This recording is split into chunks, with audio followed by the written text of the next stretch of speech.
What is happening? Welcome to the Plus Pitch Podcast, your morning pitching podcast from PitcherList.com. My name is Nick Pollack. Today is August 20th, and yes, we are going to talk about baseball. Emmett Sheehan, Fast and Fashion. If you didn't get it, that's the Sheehan Fast Fashion Company. It's fine. He is becoming Fast and Fashion because he's looking great. 7 strikeouts, 6 innings, 6 hits, 2 walks, 4 runs because of an annoying 2-run shot in his final frame. Careful Icarus there. But 15 whiffs, 30% CSW, got the win, Emmett Sheehan. And what is interesting about this one is they had 15.5 inches of vert on his four-seamer in Coors. Normally we see 3 to 3.5 inches less, which means that's an 18-inch plus, maybe a 19-inch four-seamer that he's looking upstairs with a relatively flat attack angle at 95 miles per hour. That's pretty cool. And then you have a slider that just destroyed the Rockies a lot with a 40% plus CSW, 47%, I should say, 10 over 30 whiffs. Ooh, lovely. The question really becomes for next year and moving forward, is that machine going to have the changeup working or a curveball or a cutter or something else as number 3? And I also do want to mention that the Dodgers as a whole have been kind of weird with limiting the potential of their starters. We've seen a lot of guys who are coming up the system that get really excited about, but they just aren't really taking that next step. We've seen Dustin May, Walker Buehler, post-sticky stuff, of course. Gavin Stone was looking like it a little bit, maybe not. And then you have Ryan Pepe having to leave to be effective. And I just want Sheehan to be able to take that next step. He gets a lovely schedule moving forward. Okay, so Reds carpet next. Then he goes into PNC Park against the Pirates, and then he hosts Rocky Road. So you definitely want him right now. It's going to be really interesting to see how he shapes up in drafts for next year. As once again, we're going to have a ton of SP depth for the season. Tarek Skubal ace is going to ace against Hunter Brown. Also, the ace is going to ace, but Tarek Skubal had the gallows pull 25 whiffs. Oh my gosh, everything's fine there. Hunter Brown, 95.7. It's the second time all year that he's been under 96 miles per hour. If you remember, I got really hyped about 97 plus earlier on, and we have seen that sparingly. It's more like 96.5. This was 95.7, which he lasted in April 1st. It was 95.8. So we've now seen twice under 96 in August. It might be fatigue coming. I will say I love the hook from Hunter Brown. That curveball was glorious. And when he has that working and not just the fastballs, things are fine. Tomoyuki Sagano got the gold star because he went 5 shutout in Fenway. Ooh, 5 hits, 0 walks, and 3 Ks. So Kovac certainly helped here. I'm not really in love with this, but he does get the Red Sox again, but in Camden, so not Fenway, and then the Giants, and maybe there's a win in there, maybe 2. We'll see if you really need to go win hunting. Otherwise, I don't really feel like it's enough of a ratio or strikeout boost for you. You have David Peterson against the Nationals. He got a win. 8 innings of 1 earned run, 4 hits, 1 walk, 10 strikeouts. Arguably the best start of the year for David Peterson with a king cole at 42% CSW. How did he do this? Well, there's been a lot of discussion about lefties and their overperformance this year. And one of the bigger things that I'm focused on is the changeup, of course, how that's become just such a nullifier against right-handers. And Peterson in this one really embraced it with the sinker landing for called strikes above it. So the changeup for David Peterson was featured 21% of the time for a 45% CSW and 7 over 20 whiffs. And that led to the sinker getting 10 called strikes on 33 thrown, which is amazing. And then a 42% CSW. That is something that could stick around as far as an approach goes. I mean, I do have to mention the slider also doing a great job in this one. But keep in mind that the movement on those two, the sinker and the changeup, are not as good as, say, like Christopher Sanchez from the left side doing this kind of thing, or Logan Webb. It's not on the same level. So I don't really think of this as like, oh yeah, now this is who he is kind of thing. But this was really nice, and I hope that you can keep that focus without leaning too heavily into the four-seam, which can be a bit erratic, and sometimes the breaking stuff isn't there, etc. So good to hear from Peterson. He does get Atlanta next. I think I'm still going to go for it. Nick Pivetta is getting so close that ace is going to ace label. Destroyed it against the Giants. Got the win. 6 innings, 1 earned run, 3 hits, 2 walks, 10 strikeouts. My gosh. He gets the Dodgers next. So I feel wrong giving him the ace is going to ace label now before that Dodgers start.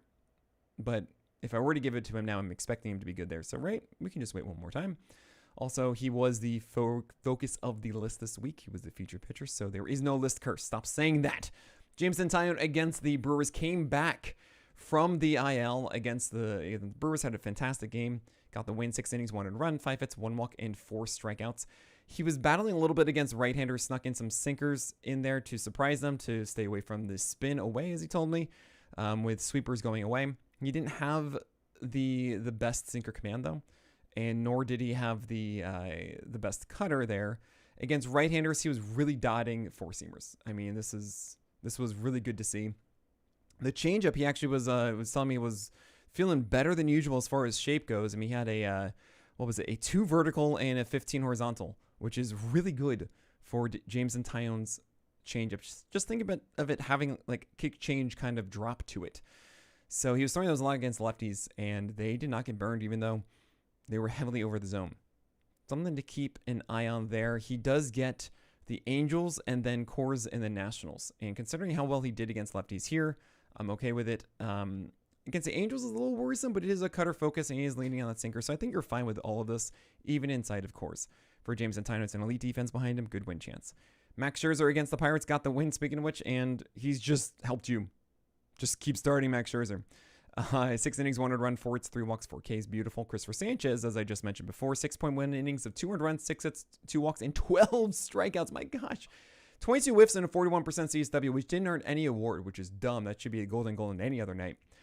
His changeup was glorious. It had a sub 60% strike rate. What, Nick? That's not so good. Yes, it is, because it was tempting right under the zone. He actually wasn't just going zone friendly with this. That led to the sinker also being down as well, and it was a full-on neckbeard approach. It was glorious. 11 over 43 whiffs on the changeup, 7 over 20 on the slider.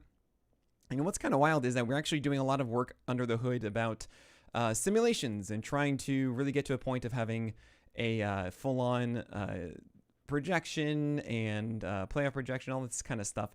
Doing a lot of things in season for you guys, not just in off season. So we simulated this game. And guess what? We had exactly 6.1 innings, exactly 200 runs, exactly 6 hits, and exactly 96 pitches for Christopher Sanchez. And we had 6 strikeouts, though. So good job on the 12 strikeouts here. Christopher Sanchez, that put away rate was glorious. You have Seth Lugo against the Rangers. Everything is fine, guys. 6.1 innings of 200 runs, 3 hits, 2 walks, and 5 Ks.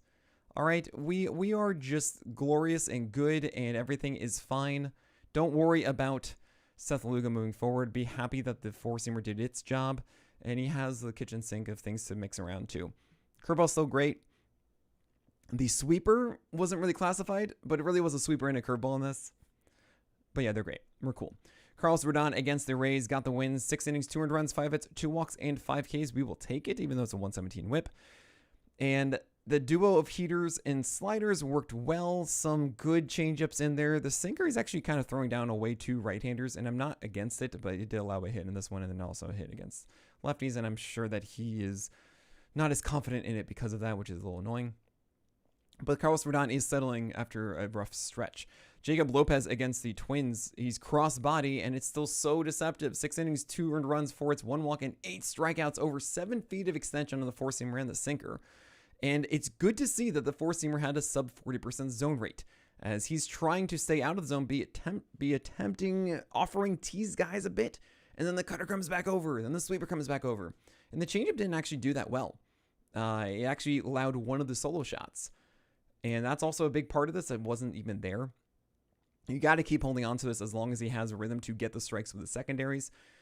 It is not something I believe in for next year because he is very cross-body.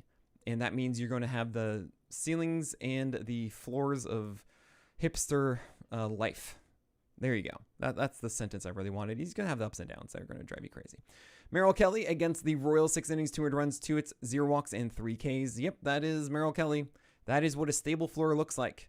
And what I did mention inside the roundup, which is an interesting topic for another time, really, is that we talk about, oh yeah, we need stability in our ratios as we draft our teams. And then you realize a lot of the guys you get after like pick 150 is not really stability. And it's stability that you can find on the waiver wire. As Merrill Kelly, I don't know how high he was drafted.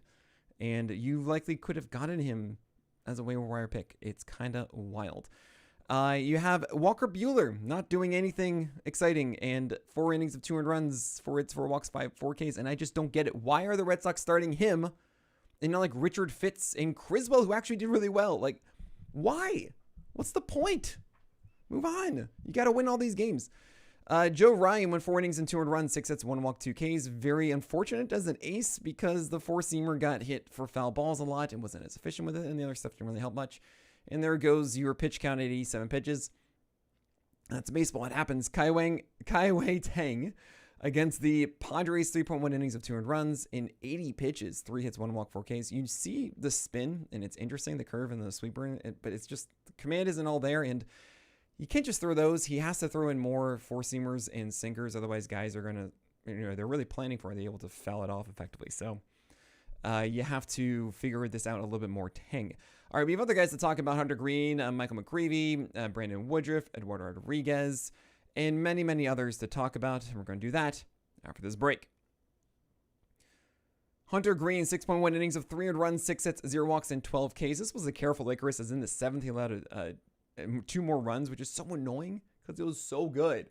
I mean, 12 strikeouts, of course, 17 whiffs. I'm giving him the ace is going to ace. 75% sliders for strikes. Incredible pitch separation. He has the vert and the flatness of the four-seamer that you want. It's great. Michael McGreevy got the win in a streaming victory. 6 innings of 300 runs. It's a poor quality start, yes, but 6 hits, 0 walks, and 5 Ks. We will take this all day to the bank. And it was a careful Icarus in the 7th, which is very annoying. But Michael McGreevy, you're good for a stream, and that's about it. Chad Patrick was a spot start for the Brewers against the Cubs. Nothing really to report here. 5 innings of 300 runs. You don't really want to touch him when he does return in the future. Brandon Woodruff, it was a doubleheader here against the Cubs. Won 4.1 innings, 300 runs, 5 hits, 3 walks, and 6 strikeouts, 13 whiffs. This was hopefully Coronation Day, and it didn't happen because the Cubs ruined it for him. The four-seamer wasn't as good. It was at 93 miles per hour. The turn to changeup was really nice. He moved to the slow ball, 31% usage, 24% swing strike rate, about 80% strikes. And it essentially happened as 5 hits off of 8 balls in play with the heaters. That's it, right? You have 8 balls in play. 5 of them go for hits. Come on, Koufax. Be nicer than that. He didn't really have a slider, though. Like the cutter that we've been calling the slider is the cutter, whatever it is. 1 for 6 called strikes, and that's it. Actually, just 1 for 6 strikes, not even called strikes. Yeah, that isn't it for Woodruff, but he should bounce back in his next start. Eduardo Rodriguez against the Guardians, 6.2 innings of 4 runs, 5 hits, 3 walks, and 4 Ks. He did not pitch nearly as badly as this line looks. A 2-run shot really ruined this one from Jose Ramirez, and I really dug his command of this one. Changers were generally down and away. The cutters were up and in to right-handers. I don't really want to go for it against the Brewers and Dodgers, though, but consider Eduardo Rodriguez as a stream against the Red Sox in Arizona, and then you have San Francisco, where, of course, he'll face the Giants. You have Shane Smith against Atlanta, 6 innings, 400 runs, 7 hits, 2 walks, 4 Ks. This was a game where he was introducing a lot more sinkers. 16 inches of horizontal break, not the worst. And it's pretty cool to have that at 95-96 with the four-seamer at 7.1 feet of extension. Those are 2 different fastballs, confusing to batters over the plate, but you need secondaries, and they didn't really do anything. They did have some whiffs, but they were 40%, 43% strikes. You need more consistency from that, especially against Atlanta. So don't consider Shane Smith against the Royals and the Yankees, but then maybe come back for the Twins and Rays after that. Cal Hendricks did everything he possibly could. Sinkers inside to right-handers, changeups down and away to both righties and lefties, and he faced the Reds carpet, and it was 6 innings of 4 runs and 8 hits, 3 walks, 3 Ks. You should just not do that. Tanner Bybee is someone you likely jumped off the wagon with, I guess. I don't know. You weren't into Bybee since like May or June or something like that. And if you're still on it, don't be. 5.2 innings of 400 runs, 7 hits, and 1 walk and 5 Ks. I really like Bybee for next year just because this was so clearly a down year that everyone's going to be like, I'm done with this guy. I'm not going to do it.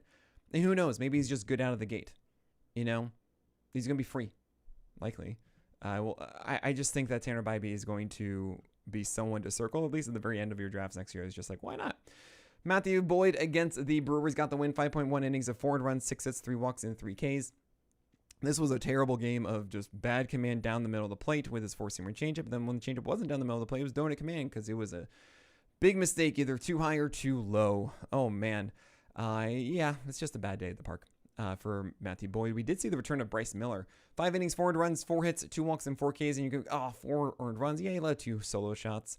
Fine off of four-seamers, but that was a glorious-looking four-seamer. Sinker was looking all right. The secondaries all were returning strikes. You should be very encouraged by Bryce Miller. Jump back in 85 pitches as well. Edward Cabrera against the Cardinals. My gosh, did he get singled out? 11 hits, 1 walk, 6 Ks, 4 runs, and 4.1 innings. 17 whiffs, though. 99 pitches. What? His curveball and four-seamer did not have good number of strikes. Fine, they made up a fair number of his pitches. Okay. And he threw too many of his sinkers over the plate and they got hit. Fine. But Koufax, come on, man. And now that you have Atlanta, the Mets, and Phillies next, you might feel like you shouldn't be going with Cabrera. No, he's still very good. You should be doing that. Mitch Keller against the Jays. Yeah, Mitch Keller isn't very good. And 5 earned runs and 3.1 innings against the Jays. No. Jake Irvin, 6 earned runs in 6 innings. It's kind of disappointing because he does have elite extension and he just can't locate anything. And the command of the curveball is really unfortunate. It's just so, it's sad. Same with Shane Baz, man. 3 innings and 6 earned runs. 7 hits, 2 walks, 3 Ks. He allowed 5 home runs back to back in the first, a 2-run shot in the second, and a solo shot in the third. I mean, come on. That's brutal. That is absolutely brutal. I think his four-seamer I've been overrating a little bit. That said, the curveball's still great. I think the addition of the cutter is good when he doesn't throw it down the middle to Aaron Judge. And he's going to get at Cleveland and at Washington next, so away from George Steinbrenner, and then hosting Cleveland after. Now, how good is he against lefties? I would think that he's better against righties than lefties. But I don't know. I'm not going to throw away the idea that Shane Baz can be good in those. This has been a rough schedule for him. The home runs are noisy as always, but I still kind of believe there is something in there. It's weird to see a P's, poor execution, awesome stuff guys who throw strikes, right? Maybe he doesn't have as awesome stuff as I am saying. I don't know. It's a gamble. I feel like in 12-teamers, you can't risk it right now. 15-teamers, you might have potential to, and if you're in a losing situation, you need a Hail Mary. Shane Baz could be it. Austin Gomber against the Dodgers went as you expected, 3 innings and 7 earned runs. And Bryce Elder against the White Sox, 4.2 innings of 8 earned runs, as kind of expected a bit. Actually, it was like 98th percentile is like of earned run total. So, and according to our simulation, so like a 2% chance of this one. But yeah, Bryce Elder, you shouldn't be trusting every Elder. That is it for today. Thank you all so much for supporting what we do. My name is Nick Pollack. Enjoy the Bubba Chandler MLB debut on Friday. He's going to be in long relief. You don't need Adam because he's going to be in long relief. He could get some vulture wins, but it doesn't really look like he's going to get many starts this year. I feel like it's too late in the season to do anything there, but we're going to watch that. It could be Robbie Snelling on Friday too, which is pretty dang cool. And it'll also be Shane Bieber returning. So Friday night, you better come to playback.tv/pitcher list. Okay? We're going to be watching baseball. I'll be there. It's going to be a fantastic night of baseball. It's free. MLB.tv is free this weekend. Okay, so if you don't have MLB.tv, you can still watch it. Come on by. It's going to be great. 6:30 p.m. Eastern Time on Friday, playback.tv/pitcher list. But that is it. So my name is Nick Pollack, and may your BABIPs be low and your strikeouts